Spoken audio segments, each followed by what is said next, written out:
In this video, we're going to discuss a few more of the features in the WordPress and Genesis that you need to understand.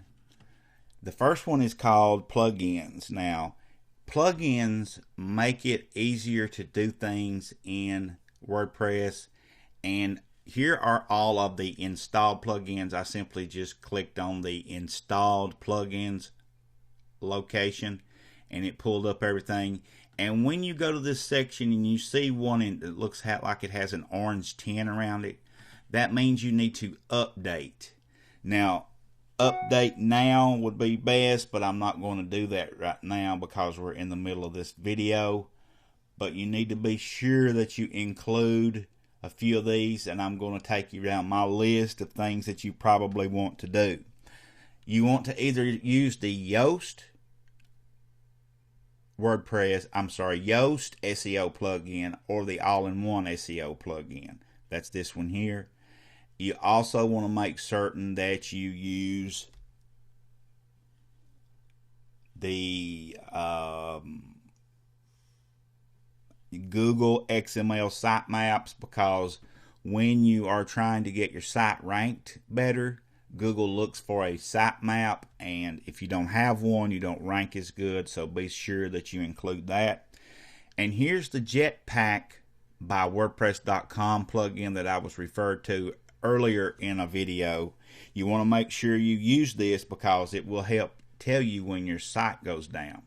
That's just a couple of the ones that I use on a regular basis, and some that you need to use as well. Alright, I also use this YouTube plugin, and it helps whenever you are adding in a YouTube video. You just have to add the share link rather than the embed code, and I like that. It makes it much easier.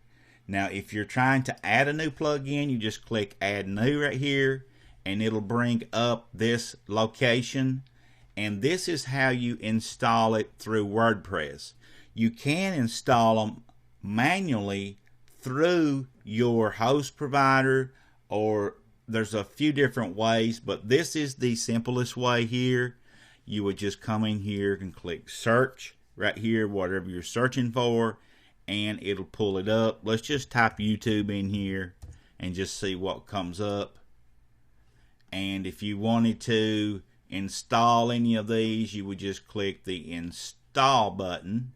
Now, just don't come in here and look through all these WordPress plugins and think, ooh, that one's been downloaded 10 million times. I probably need that on my site. You need to have as few plugins as possible, because every time you add one, that makes that much longer it takes Google to load your page. And the slower your page loads, the lower you rank. So keep that in mind. So that's how you add a new plugin. Here's an editor in the plugin section. Avoid that. That is for people that understand how to develop and use PHP, which I know nothing about. Your feed burner form, don't mess around with that unless you know what you're doing.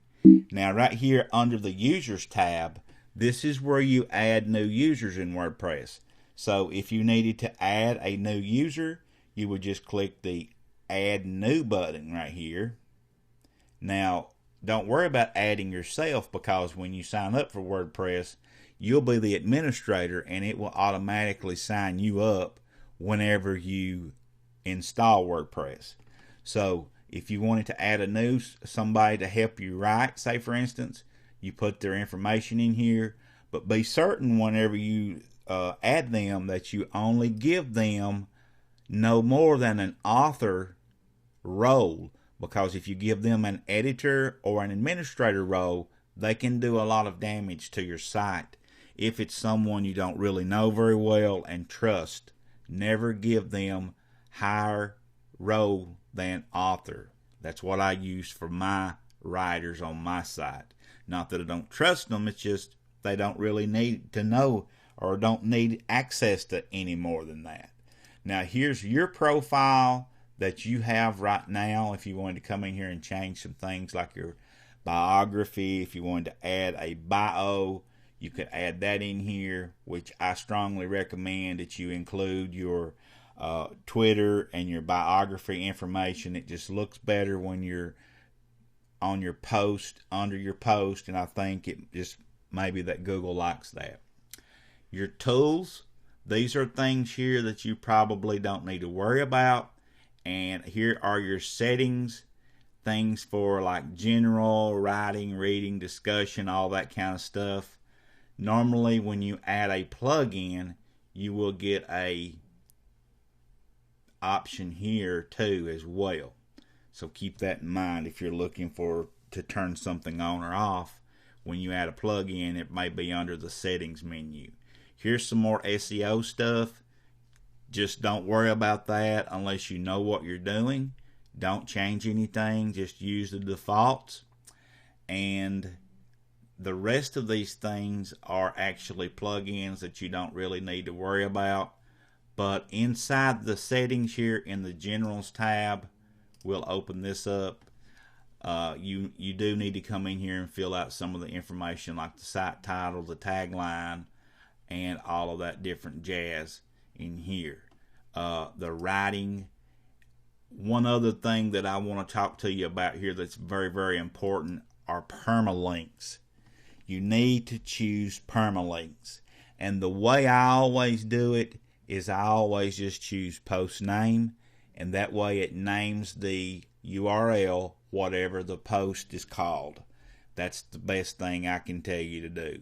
Now, do not start using post name and then 6 months down the road change it to something else, because everybody that has a link to your page or to your site will be broken, because it breaks all the links that you had beforehand if you change that. So whenever you choose this, you can't change it for the rest of the site's duration. Don't change it again. And here, down here at the bottom, is your XML sitemap. You need to make sure that Google's got a copy of this, and this is a good place for you to sign up with Google, Bing, and Yahoo. You can submit your site to their directories, so do that. It will help you get ranked better. And guys, hope those little bit of that overview helped.